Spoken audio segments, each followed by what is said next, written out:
ইফতার পর্বের আজকের আয়োজনে আছে দারুণ মজার একটা পিঠার রেসিপি, আর সেটি হলো ডিমের ডুবা।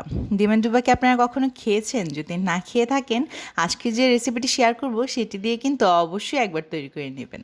চলুন তবে শুরু করা যাক। প্রথমেই আমি এখানে 2 কাপ পরিমাণ চালের গুঁড়ি নিয়ে নিলাম এবং পরিমাণ মতন লবণ দিলাম। এখানে দিলাম 1 চামচের মতন হলুদের গুঁড়া, জিরার গুঁড়া 1/2 চামচের মতন এবং আদা রসুন বাটা 1 চামচের মতন।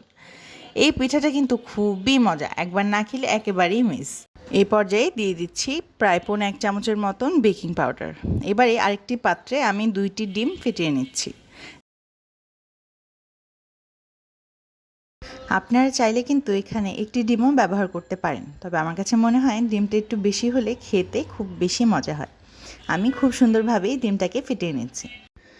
আপনারা কিন্তু চাইলে চালের গুঁড়ির সাথে এই ডিমটাকে দিয়ে একেবারেই ফেটিয়ে নিতে পারেন, তবে আমার কাছে মনে হয় আলাদা করে নিলেই বেশি ভালো হয়। এবারে আমার ডিম ফেটানো হয়ে গেলে আমি সব উপকরণগুলোকে একটু হাত দিয়ে মিশিয়ে নিচ্ছি এবং আস্তে আস্তে করে পানি অ্যাড করছি। এখানে নর্মাল টেম্পারেচারের পানি ব্যবহার করলেই হবে। আস্তে আস্তে করেই কিন্তু পানি দেবেন, খুব বেশি দিলে আবার ঘন হয়ে যাবে। এই পর্যায়ে আমি ডিমটাকেও দিয়ে দিলাম। এবার ডিম দিয়ে খুব সুন্দরভাবে হাতের সাহায্যে মাখিয়ে নিচ্ছি। আপনারা যে কোনো চামচ কিংবা স্প্যাচুলা ব্যবহার করতে পারেন।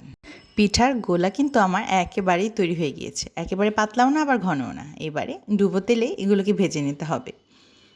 দিয়েই দিলাম একটি পিঠা। এই পিঠাটা বানানো আসলে খুবই সহজ। এক পাশ হয়ে গেলে কিন্তু আস্তে করে অপর পাশও উল্টে দিতে হবে। কিছুটা সময় ধরেই পিঠাটা ভেজে নিচ্ছি। খুব বেশি হাই টেম্পারেচারেও আমি ভাজছি না, কারণ তাতে পুড়ে যেতে পারে। এই পিঠাটা আপনারা কেউ কখনো কি খেয়েছেন? যদি খেয়ে থাকেন কমেন্ট বক্সে দ্রুত জানিয়ে দেবেন। আর যারা এখনও খাননি, দেখতেই তো পারলেন কত অল্প উপকরণে তৈরি হয়ে যাচ্ছে মজাদার এই পিঠাটি। এই পিঠা খেলে আপনারা এর স্বাদ কখনোই ভুলতে পারবেন না, বরং বারবার খেতেই চাইবেন। মজাদার এই পিঠাগুলো আমি এক এক করে সব কটি বানিয়ে নিচ্ছি। এই পিঠেগুলো আমার খুবই প্রিয়। আমাদের বাসায় যখনই হয় তখন মনে হয় বানানোর আগেই আমার মন চায় খেয়ে ফেলি। আজকেও তাই ভাবলাম যখন বানাচ্ছি তাই আপনাদের সাথে শেয়ার করে দিই। মজাদার এই পিঠা আপনারা কিন্তু অবশ্যই বানিয়ে খাবেন।